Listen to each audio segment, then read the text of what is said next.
श्री स्वामी समर्थ मंडळी, आपल्या मराठी सिरियल घर या यूट्यूब चॅनलवरती मी तुम्हा सर्वांचं खूप खूप मनापासून स्वागत करते। तर मंडळी, ठरलं तर मग ही मालिका आता खूपच वेगळे वळण घेत आहे। आपण पाहिलंच की आता मधुभाऊंवरती हल्ला करणारा माणूस इकडे आलेला आहे आणि मधुभाऊंवरती हल्ला करणाऱ्या माणसाला पोलीस आणि अर्जुन सगळ्यांनी पकडलंय आणि खरं तर तो पळून जाण्याचा प्रयत्न करत असतो। पण आता इकडे त्याचे सगळे कारस्थान उघड करत सगळ्यांनी त्याला पकडून ठेवलंय आणि त्यानंतर जे काही सत्य त्याने सांगितलंय त्यामुळे मात्र आता अर्जुन, सायली सगळेच हादरलेत। इतकंच नाहीये तर आता फक्त मधुभाऊंना मारण्याचा हेतू काय होता हे ज्या वेळेला समोर आलंय आणि त्यावेळेला सगळ्यांनाच धक्का बसलेला असतो। इतकंच नाही तर सचिनची मदत मागायला आलेल्या प्रियाचा सचिनने उलटाच गेम केलेला असतो।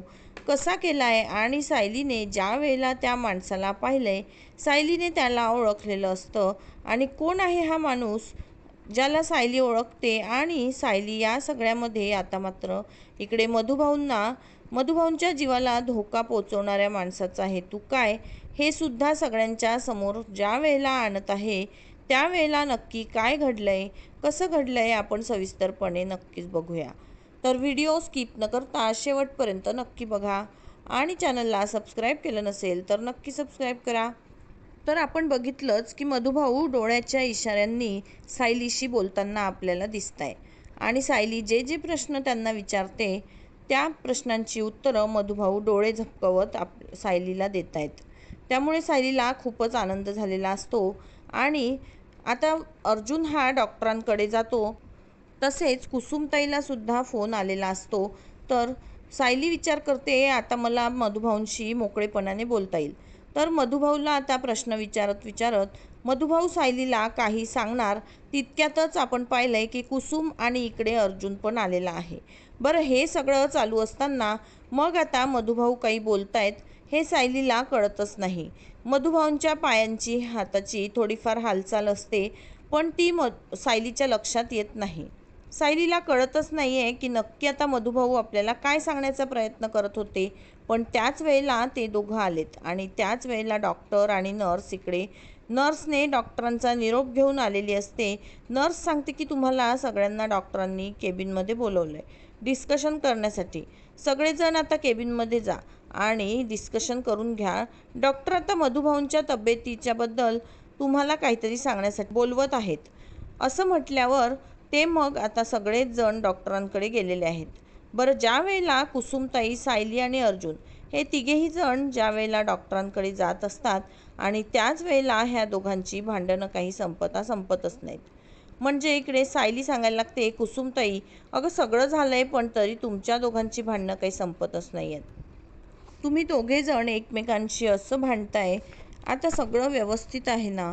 पण अर्जुन म्हणतो तसं नाही, कुसुमताईंनी मला चिडका बिब्बा अजून म्हटलेलं नाही आहे ना, त्यामुळे सगळं काही व्यवस्थित नाही झालंय।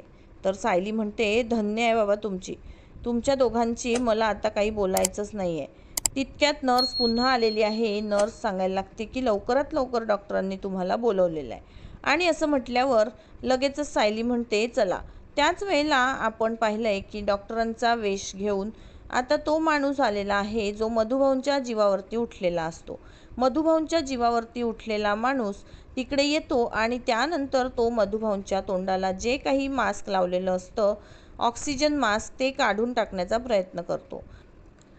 त्याने ज्या वेळेला ऑक्सिजन मास्क काढून टाकण्याचा प्रयत्न केलाय त्याच वेळेला मधुभाऊंच्या तोंडाला लावलेला मास्क काढल्याबरोबर त्यांना श्वास घ्यायला खूपच त्रास होतोय आणि त्यानंतर तो माणूस त्यांना आता इथेच तडफडत ठेवून निघून गेलेला आहे। बरं, तोपर्यंत इकडे प्रियाने विचार केलेला असतो की ते काही नाही आहे, मी आत्ताच्या आत्ता सचिनला बोलवते।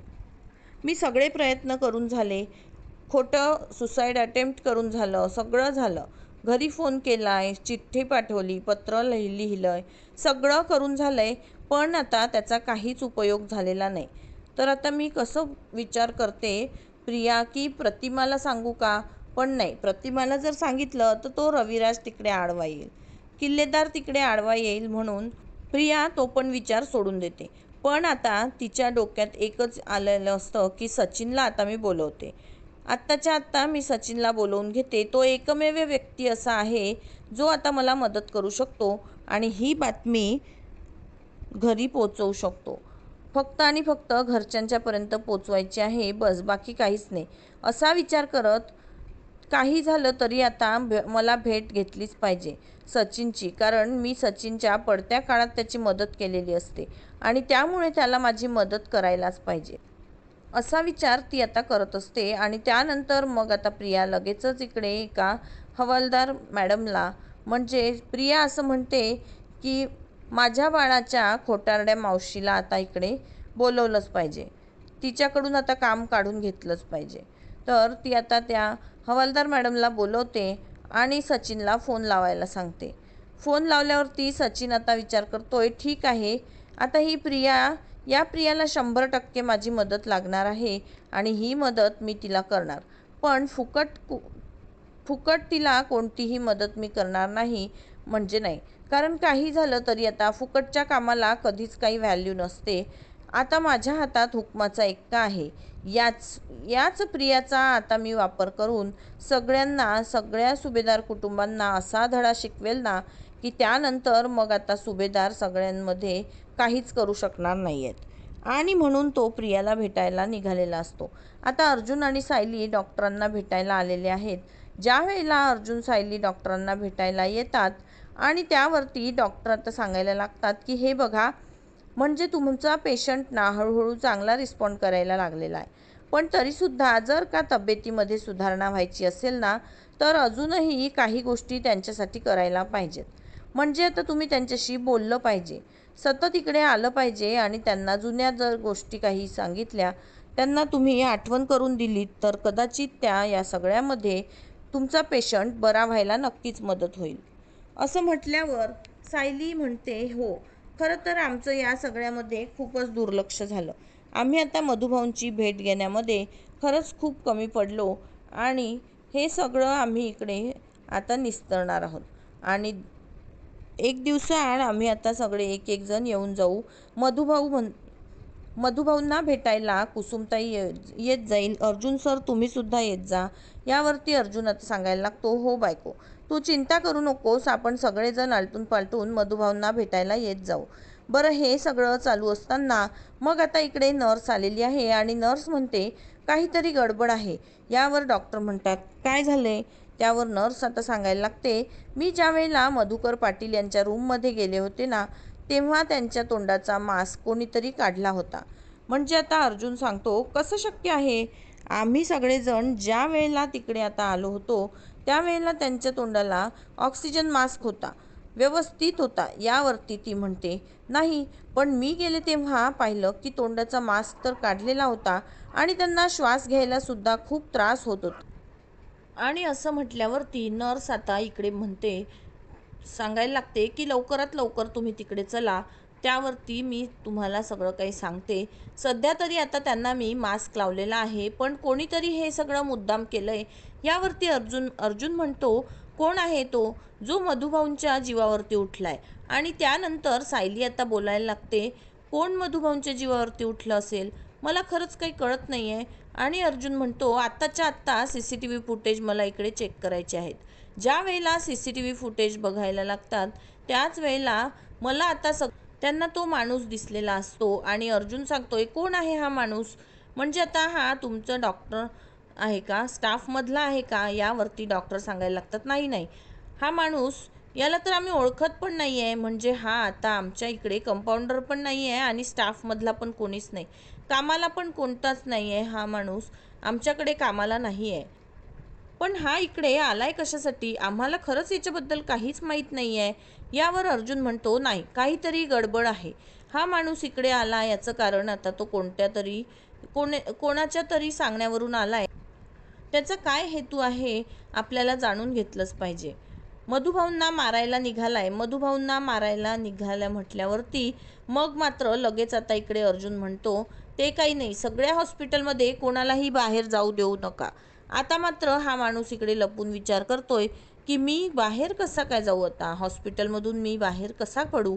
म्हणजे जर का मला इथे कोणी पाहिलं तर आता खूपच मोठी गडबड होईल. आणि तसेच सचिन आता प्रियाकडे आलेला असतो सचिन प्रियाकडे आलाय आणि त्याच वेळेला सचिन सांगतोय, काय ग, तुला माझी आठवण कशी काय?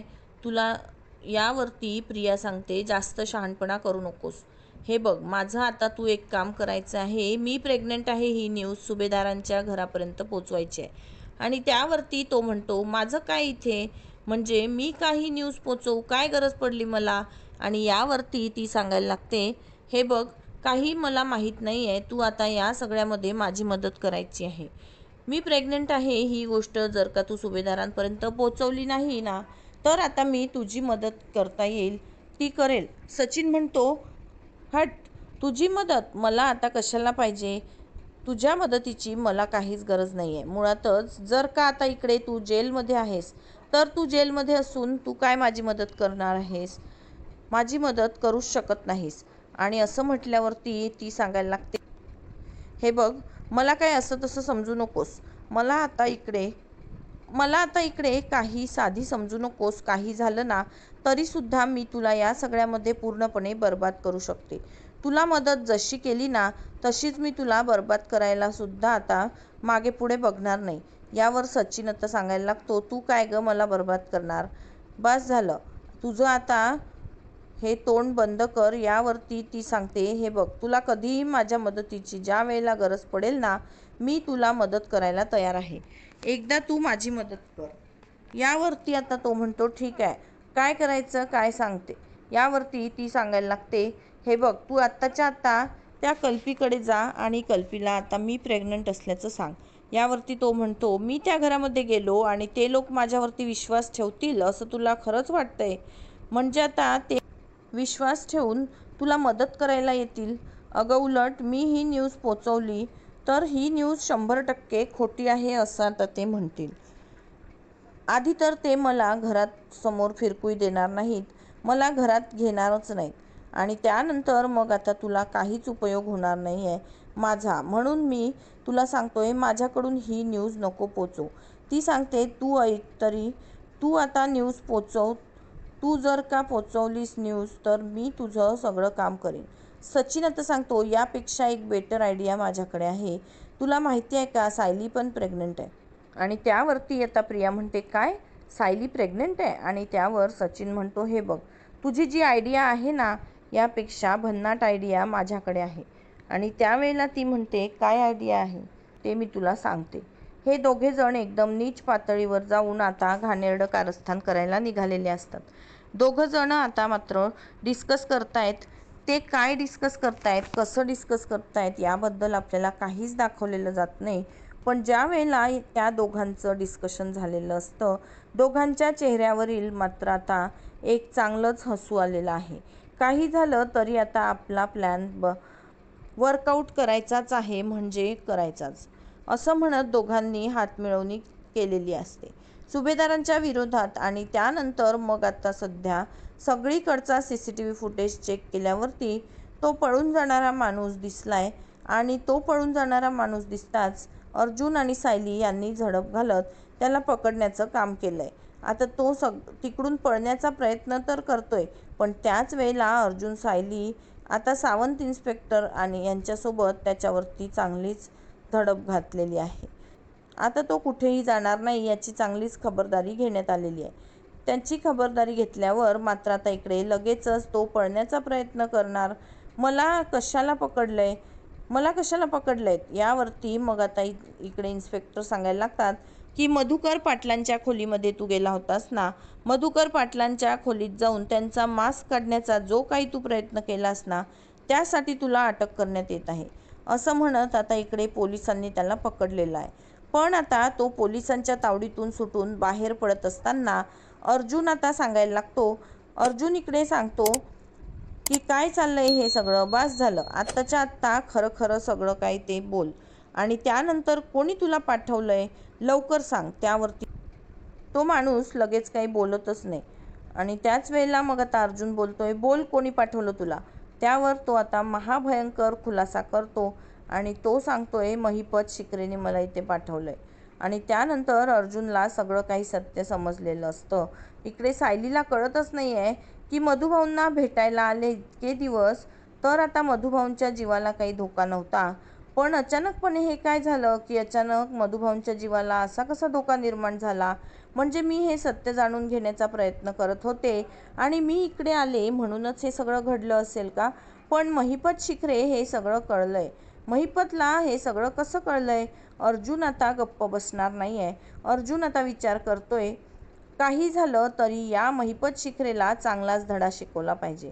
बरं, तोपर्यंत आता इकडे अर्जुन महिपतला पकडण्यासाठी पोलिसांना घेऊन जाणार आहे. बरं, त्याच वेळेला आता या दोघांनी मात्र आता खूपच मोठा गेम केलाय. म्हणजे सचिन आणि प्रियाने खूप मोठा गेम केलाय आणि त्या दोघांनी मात्र आता इकडे सायलीच्या बाळाविरुद्ध काहीतरी कट कारस्थान करायला सुरुवात केलेली असते. आता हे कारस्थान काय असणार? यांचं कारस्थान यशस्वी होणार का? येणाऱ्या भागांमध्ये आपल्याला सगळं काही कळणारच आहे. तर प्रेक्षकांनो, व्हिडिओ आवडल्यास व्हिडिओला लाईक नक्की करा.